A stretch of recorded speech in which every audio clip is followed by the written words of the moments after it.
Hello friends, welcome to iStudy online. ഞാൻ രാജീവ്. ഇന്ന് ചെറിയ ഒരു ഫോട്ടോഷോപ്പ് ട്യൂട്ടോറിയലാണ്. ബേസിക്കലി നമ്മൾ ഫോട്ടോഷോപ്പിലെ എങ്ങനെ സെലക്ട് ചെയ്യാമെന്നുള്ള ഒട്ടുമിക്ക പല രീതിയിൽ നമുക്ക് ചെയ്യാം സെലക്ഷൻ. ഇന്ന് ഞാൻ കാണിക്കുന്നത് പുതിയ ഫോട്ടോഷോപ്പ് സോഫ്റ്റ്വെയർ ഇൻസ്റ്റാൾ ചെയ്ത് കഴിഞ്ഞാൽ നമുക്ക് കുറച്ചും കൂടെ അഡ്വാൻസ്ഡ് ആയിട്ടുള്ള ഒരു സെലക്ഷൻ മെത്തേഡ് നമുക്ക് കിട്ടും. അപ്പോൾ ഞാൻ ആക്ച്വലി ഈ ഫോട്ടോ ഒരു പ്രാവശ്യം എഡിറ്റ് ചെയ്തതാണ്. ഇതാണ് ആദ്യം ചെയ്ത ഫോട്ടോ. ബാക്ക്ഗ്രൗണ്ട് ഫുള്ള് ചേഞ്ച് ചെയ്തു, പക്ഷേ എന്തോ ഒരു സാറ്റിസ്ഫാക്ഷൻ കിട്ടുന്നില്ല ഫോട്ടോ. ഞാൻ വിചാരിച്ചപ്പോൾ ഒന്നും കൂടെ ബാക്ക്ഗ്രൗണ്ട് ഒന്നും ചേഞ്ച് ചെയ്യാതെ സെയിം രീതിയിൽ തന്നെ ഒന്ന് ചെയ്തേക്കാം എന്ന് വിചാരിച്ചു.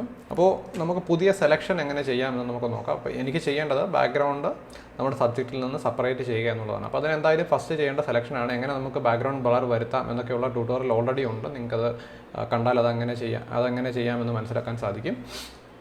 ഓക്കെ, അപ്പോൾ ഈ ഫോട്ടോയിൽ ഒരു പ്രത്യേകത എന്ന് വെച്ചാൽ നമ്മളിപ്പോൾ സബ്ജക്റ്റിനെ മാത്രം സെലക്ട് ചെയ്താൽ പോരാ.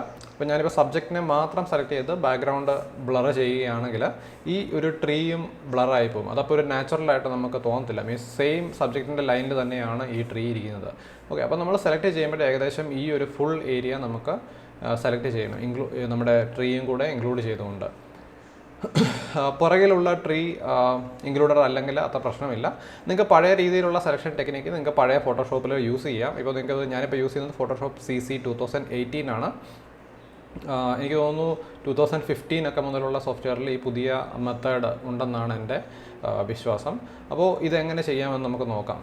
ഓക്കെ, നമുക്കിത് സെലക്ട് ചെയ്യാനായിട്ട് ഞാൻ ബേസിക്കലി യൂസ് ചെയ്യുന്നത് Alt+Ctrl+R എന്ന് പറയുന്ന കീസാണ്. ഈ കീസ് യൂസ് ചെയ്താൽ നിങ്ങൾക്ക് ആ ഒരു സെലക്ഷൻ ഓട്ടോമാറ്റിക്കായിട്ട് നിങ്ങളുടെ ഫോട്ടോയിൽ പുതിയൊരു വിൻഡോ ആയിട്ട് ഓപ്പൺ ചെയ്തു വരും.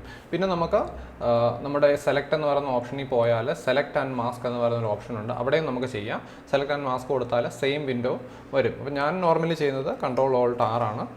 ഓക്കെ, അങ്ങനെ ചെയ്ത് കഴിയുമ്പോൾ ഇങ്ങനെ ഒരു സെലക്ഷൻ നമുക്ക് വരും. നമുക്ക് എന്തായാലും ആ സെലക്ഷനിലേക്ക് പോകാം.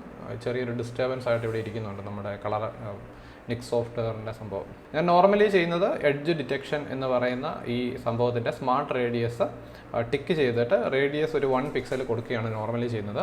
ഇനി നമുക്കിവിടെ 3 ബ്രഷസ് ഉണ്ട്. ഞാനിതിലെല്ലാം യൂസ് ചെയ്യാറില്ല. ആദ്യത്തെ 2 ബ്രഷ് മാത്രമേ യൂസ് ചെയ്യാറുള്ളൂ. ഈ 2 ബ്രഷും നമുക്ക് തമ്മിൽ സ്വിച്ച് ചെയ്യണമെങ്കിൽ ഡബ്ല്യൂവിൽ പ്രസ് ചെയ്താൽ നമ്മുടെ ക്വിക്ക് സെലക്ഷൻ ടൂൾ വരും. R പ്രസ് ചെയ്താൽ നമ്മുടെ റിഫൈൻ എഡ്ജ് ബ്രഷ് ടൂൾ വരും. ഓക്കെ, അപ്പോൾ മോസ്റ്റ്ലി നമ്മൾ ചെയ്യുന്നത് ഈ ക്വിക്ക് സെലക്ഷൻ ടൂൾ വെച്ചിട്ടാണ്. ഓക്കെ, ബ്രഷിൻ്റെ സൈസ് കുറച്ചും കൂടെ വലുതാക്കുന്നു. എന്നിട്ട് നിങ്ങൾ സെലക്ട് ചെയ്യുമ്പോൾ തന്നെ കാണാം വളരെ പ്രിസൈസായിട്ട് അത് ഹെയർ തന്നെ വളരെ പ്രിസൈസായിട്ട് നമുക്ക് സെലക്ഷൻ കിട്ടുന്നുണ്ട്. മുൻപൊക്കെ നമ്മൾ എഡ്ജൊക്കെ കുറച്ചും കൂടെ ഒന്ന് റിഫൈൻ ചെയ്ത് എടുക്കേണ്ട ആവശ്യമുണ്ടായിരുന്നു. ഇപ്പോൾ അങ്ങനെ ഒരു ആവശ്യമില്ല. ഫോട്ടോഷോപ്പിൻ്റെ എൻജിൻ കുറച്ചും കൂടെ പവർഫുൾ ആണെന്ന് നമുക്ക് പറയാം. നമ്മുടെ സബ്ജക്റ്റിനെ നമ്മൾ സെലക്ട് ചെയ്തു. ഇനി നമുക്ക് സെലക്ട് ചെയ്യുന്നത് ഗ്രാസ് ഏരിയയാണ്, ഫ്രണ്ടിലുള്ള ഗ്രാസിൻ്റെ ഏരിയയാണ്. ബാക്കിലേക്ക് നമ്മൾ പോകുന്നില്ല. നമ്മുടെ സെലക്ഷൻ ഫ്രണ്ടിൽ തന്നെ കീപ്പ് ചെയ്യാൻ വേണ്ടി നമ്മൾ ശ്രമിക്കുന്നു.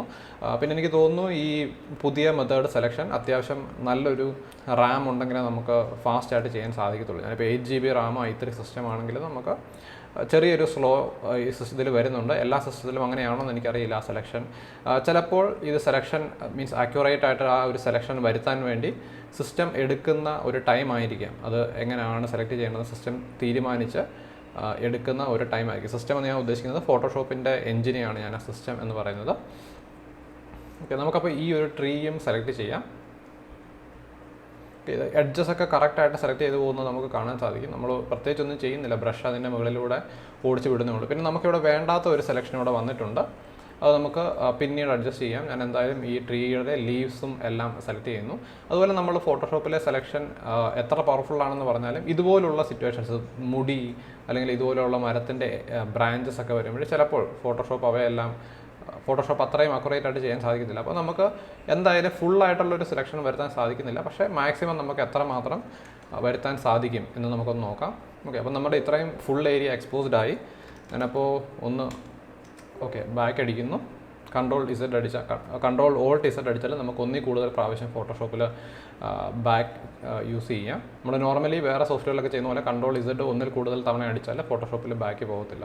അതിനുവേണ്ടി നമുക്ക് Ctrl+Alt+Z പറയാം. ചെറിയൊരു ടിപ്പ് ഇൻക്ലൂഡ് ചെയ്യുന്നേ ഉള്ളൂ.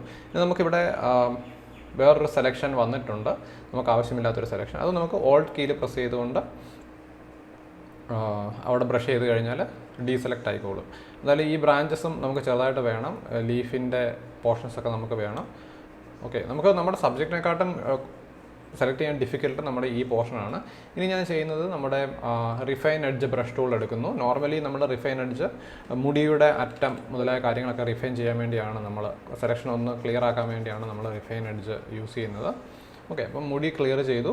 ഇനി എനിക്ക് റിഫൈൻ ചെയ്യേണ്ടത് നമ്മുടെ മരത്തിൻ്റെ ഇലകളും ഒക്കെയാണ്. ഇത് നമുക്ക് ആ ട്രീയുടെ ബ്രാഞ്ചസ് ഒക്കെ കറക്റ്റായിട്ട് കിട്ടുമെന്ന് ഞാൻ പറയുന്നില്ല. കുറച്ച് ഒരു കോംപ്ലക്സ് സെലക്ഷനാണ്, വേറെ മെത്തേഡുകൾക്കാണ്. ഞാനിപ്പോൾ ഉദ്ദേശിക്കുന്നത് നമ്മൾ ഈ ട്യൂട്ടോറിയലിൽ ഈ ഒരു സെലക്ഷൻ നിങ്ങളെ കാണിക്കുക എന്നാണ് ഞാൻ ഉദ്ദേശിക്കുന്നത്. എന്തായാലും ഒരു പെർഫെക്റ്റ് സെലക്ഷൻ അല്ല, പക്ഷേ മെയിൻ പ്രശ്നം വന്നിരിക്കുന്നത് നമുക്ക് ഈ ട്രീയുടെ ഈ ഏരിയയിലാണ് നമുക്ക് മെയിൻ പ്രശ്നം വന്നിരിക്കുന്നത്.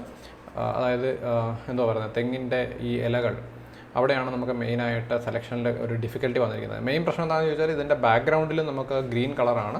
അപ്പോൾ ഈ സോഫ്റ്റ്വെയറിന് അല്ലെങ്കിൽ സോഫ്റ്റ്വെയറിൻ്റെ എഞ്ചിന് അത്ര അങ്ങോട്ട് പിടിച്ചെടുക്കാൻ സാധിക്കുന്നില്ല. ബാക്ക്ഗ്രൗണ്ടിൽ ഗ്രീൻ അല്ലായിരുന്നുവെങ്കിൽ കുറച്ചും കൂടി ഒരു കോൺട്രാസ്റ്റിംഗ് കളറൊക്കെ ആയിരുന്നെങ്കിൽ ചിലപ്പോൾ അത് പിടിച്ചെടുത്തതിന്. അപ്പോൾ ഞാൻ എന്തായാലും ഇത്രയും സെലക്ട് ചെയ്ത് ഇവിടെ നിർത്തുകയാണ്. നമുക്ക് നമ്മുടെ പഴയ വിൻഡോയിലേക്ക് തിരിച്ചു പോകാം. നമ്മുടെ സെലക്ഷൻ കഴിഞ്ഞതിന് ശേഷം നമുക്ക് നമ്മുടെ വിൻഡോയിലേക്ക് തിരിച്ചു പോകാം. ഇപ്പോഴും വർക്കായിക്കൊണ്ടിരിക്കുകയാണ്. ഓക്കെ, ഞാനപ്പോൾ ഓക്കെ പ്രസ് ചെയ്യുന്നു. നമ്മുടെ മുൻപുള്ള വിൻഡോയിൽ നമ്മൾ തിരിച്ചു വന്നു. ഇനി നോക്കിയാൽ ജസ്റ്റ് ഈ ലെയർ മാത്രം. ഓക്കെ, ഞാനൊരു ലെയർ മാസ്ക് ക്രിയേറ്റ് ചെയ്യണം. അപ്പോൾ നമ്മുടെ സെലക്ഷൻ വെച്ചുകൊണ്ട് നമ്മളൊരു ലെയർ മാസ്ക് ക്രിയേറ്റ് ചെയ്തു. ഇതിൻ്റെ അടിയിലുള്ള ലെയർ നമ്മൾ ഒന്ന് എന്താ പറയുന്നത്, ഇൻവിസിബിൾ ആക്കിയാൽ നമുക്ക് നമ്മുടെ സെലക്ഷൻ കാണാൻ സാധിക്കും. അപ്പോൾ ഇവിടെ നമുക്കൊരു അനാവശ്യ സെലക്ഷൻ വന്നിരിക്കുന്നതായിട്ട് നമുക്ക് കാണാം. ഓക്കെ, നമ്മുടെ ട്രീയുടെ ഒരു പോർഷൻ നമുക്കവിടെ നഷ്ടപ്പെട്ടിട്ടുണ്ട്. അപ്പോൾ ഞാനപ്പോൾ എന്തായാലും ഒന്നും കൂടെ നമ്മുടെ Ctrl+Alt+R ചെയ്യുന്നു. ഈ പോർഷൻ റിട്രീവ് ചെയ്യാൻ വേണ്ടി നമ്മൾ വീണ്ടും നമ്മുടെ സെലക്റ്റീവ് ബ്രഷ് ടൂൾ എടുക്കുന്നു, ക്വിക്ക് സെലക്ഷൻ ബ്രഷ് എടുക്കുന്നു. എന്നിട്ട് നമുക്ക് നഷ്ടപ്പെട്ടു പോയ ട്രീയുടെ പോർഷൻ നമ്മൾ റിട്രീവ് ചെയ്തെടുക്കുന്നു. ഓക്കെ, ഇനി നിങ്ങൾ നോക്കിയാൽ അത്യാവശ്യം നല്ലൊരു സെലക്ഷൻ നമുക്ക് കാണാൻ സാധിക്കും. ഇനി ബാക്കി ബ്ലർ മുതലായ കാര്യങ്ങൾ ചെയ്താൽ മാത്രമേ എങ്ങനെ ഈ ചിത്രം വരൂ എന്ന് നമുക്ക് മനസ്സിലാക്കാൻ സാധിക്കും. എന്തായാലും ഫൈനൽ ഇമേജ് നിങ്ങൾക്ക് നല്ലൊരു ചിത്രമാണെങ്കിൽ നിങ്ങൾക്ക് എൻ്റെ ഇൻസ്റ്റാഗ്രാമിൽ കാണാൻ സാധിക്കും. അപ്പോൾ വീഡിയോ കണ്ട എല്ലാവർക്കും നന്ദി. നിങ്ങൾക്ക് എങ്ങനെ ഫോട്ടോഷോപ്പിൽ പുതിയ രീതിയിൽ സെലക്ട് ചെയ്യാൻ സാധിക്കുമെന്ന് മനസ്സിലായെന്ന് വിചാരിക്കുന്നു. വീഡിയോ കണ്ട എല്ലാവർക്കും നന്ദി. അതുപോലെ തന്നെ ചാനൽ സബ്സ്ക്രൈബ് ചെയ്യാൻ മറക്കരുത്. നിങ്ങൾക്ക് ഫോട്ടോഷോപ്പിൽ താല്പര്യമുള്ള ആൾക്കാർക്ക് വീഡിയോ ഷെയർ ചെയ്യാനും മറക്കരുത്. അപ്പോൾ ബൈ.